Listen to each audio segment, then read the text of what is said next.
Hello and welcome to the Soft UK podcast. I'm Kate Hart, the Engagement Officer for Soft, which is a support organisation for families affected by Trisomy 13 and 18.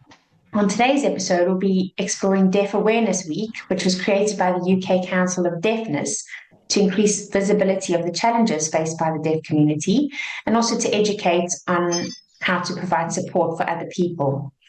We're joined tonight by Simone Adams, mother to Maebh, who has trisomy 18 and is affected by some of the issues that will be highlighted in this week. So welcome, Simone. Hello, Kate. You okay? Yeah, good, thank you. Lovely to chat to you. Thank you. So could we start off by you telling our audience a little bit about yourself, your family, and of course, Maebh? Well, Maev's 5 years old. She was diagnosed with trisomy 18 at 10 days old. I had a relatively normal pregnancy. Nothing was picked up on any scans. She's the youngest of three children. I've got two boys, 12 and 9. So yeah, she's the princess of the family. So she was diagnosed at 10 days old. She was born at 35 weeks at £3.11.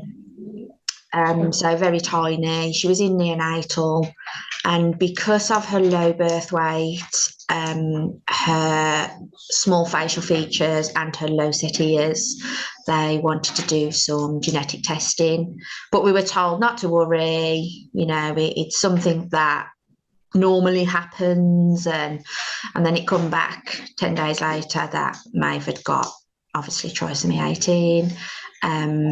We were sent home 10 days after that on end-of-life palliative care and told that Maeve was not expected to survive 6 weeks, and that her life expectancy would be 12 months if she got that far. And as I say, she's 5. She's still really, really tiny. She's just gone into 2 to 3 year old clothes. She's 8.8 kilograms in weight. Wow. And she's 84 centimeters long. So she is still really tiny, but she makes up for it in other ways. Fantastic. And she's at school, isn't she, Simone? She just started school in September.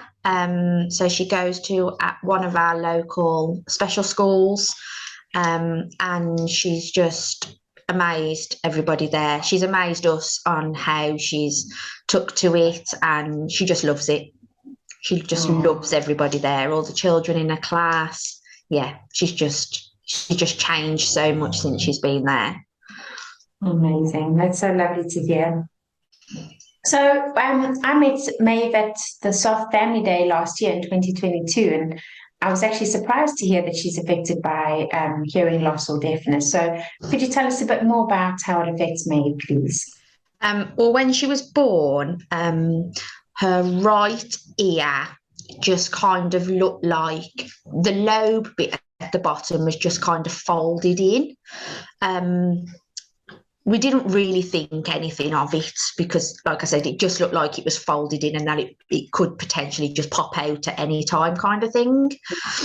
And because she was so small, they couldn't actually look inside that ear. So we didn't actually know anything at first. It wasn't until she started to grow and get a little bit bigger that they diagnosed her with microtia and atresia, which is microtia is obviously a small ear, and atresia is an absent ear canal. Okay. So we had lots and lots of hearing tests. Well, firstly, she failed her newborn hearing test. Okay. Yeah. And they just put that down to how small her ear canal was in her left ear, in her good ear. And we went for lots. I mean, I can't even remember how many hearing tests that we had. We had one at like 6 weeks. We had one 12 weeks, every so often, and she just wasn't interested. She just didn't want to play ball games. We ended up having lots of the hearing tests with her wearing the earmuffs. Okay. And that was only when we would get the best results from them, and even the results of that wasn't very good. And as she got older and more aware, we've always said that we think Maebh can hear a lot more than what they can measure. And we've always said that. We've got a teacher of the deaf who comes in and sees Maebh. I think it's every month. She goes to school now and sees Maebh, but she used to come home and see us. And she's under the same impression as well, because she's known Maebh for so long and she was so small. She's seen Maebh develop and the way she reacts to you. She must be able to hear something. But when she was, I'm going back 2 years, maybe 18 months, 2 years, they wanted to put her forward for a sedated hearing test, because all the other hearing tests, she just weren't interested. They'd flash lights at her and she was more interested in the person that was flashing the lights than looking for the noise and looking for the lights. So we went for a sedated hearing test. I'm sure that was 2019, maybe 2020, because I was wearing a mask. So yes, it was 2020. And they diagnosed her then as having a moderate hearing loss. Which on the chart that they showed me at the time, practically was she got no hearing in her right ear because there was no ear canal. It just goes down to nothing at the bottom. You can't even see like into the eardrum or anything.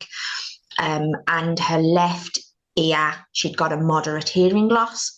So practically the way they explained it to us was that she can barely hear anything. If she does, it'd be like a whisper.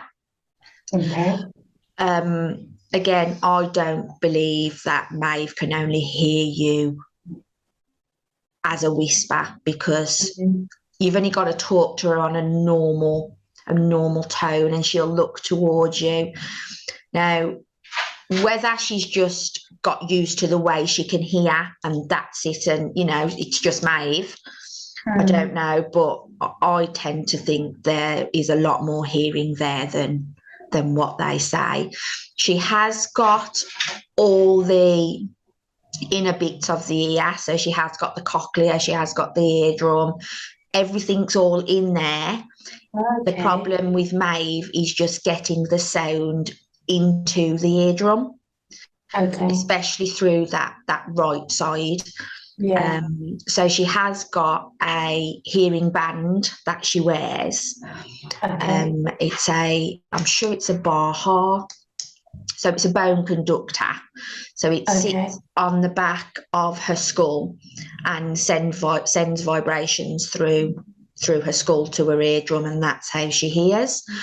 We are in the process of being referred back to audiology at our local children's hospital to have, it's like a press stud. I don't know what the medical name is, but it's like a press stud on the back of her head, which the hearing aid will actually be attached to it, because she's now pulling the hearing band off, and she doesn't want it on. She refuses to wear it at home, but she will quite happily wear it all day at school.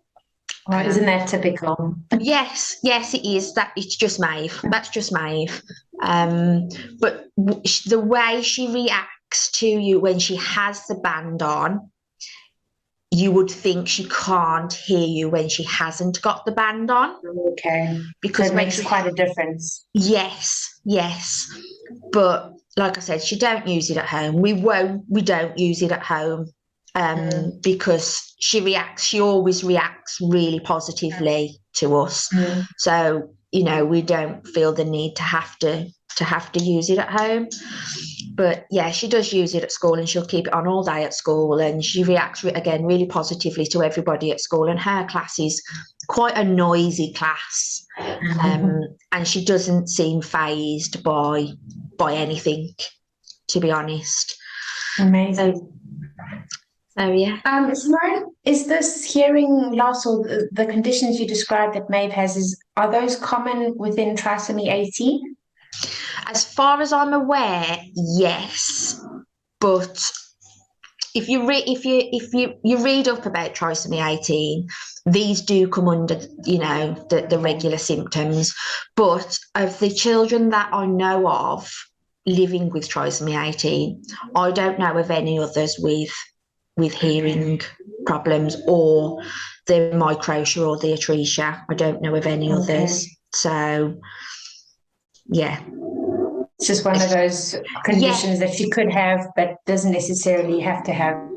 As we know, trisomy 18 and 13 are, you get conditions on a spectrum, and severity and the type differs from child to child. Okay. Yeah. Very, very interesting. Okay.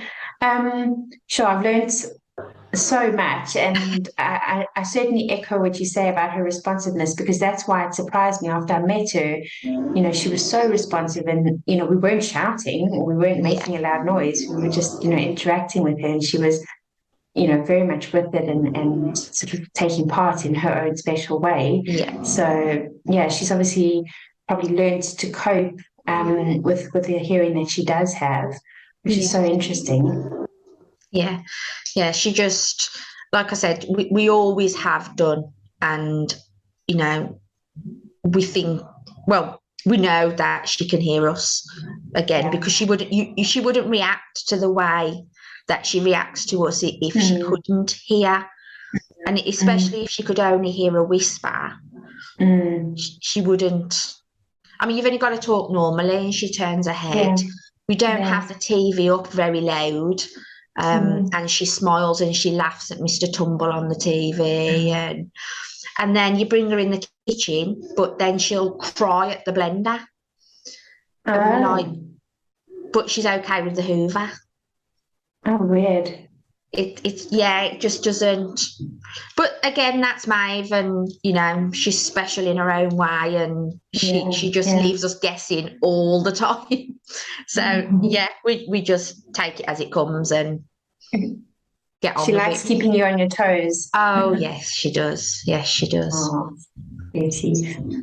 So Simone, what do you hope that people listening to our podcast today will learn about trisomy 18 and deafness? Is there some sort of message that you have for people? Just awareness, really, that again, these babies, these children with trisomy 18 are all different. Although they've been labelled with this diagnosis, they're all different in their own right, and not one. I don't, like I said, I don't know of any other of the children that, you know, we speak to often have got the same issues as Maebh. So, you know, they are all individual and they should all be treated individual. Yeah. And, absolutely.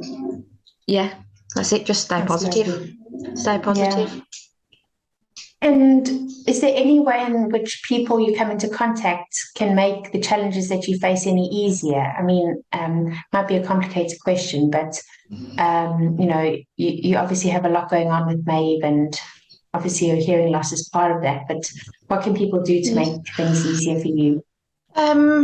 We tend not to even mention Maebh's hearing loss, because, I mean, you've seen for yourself, she reacts to you how you react to her.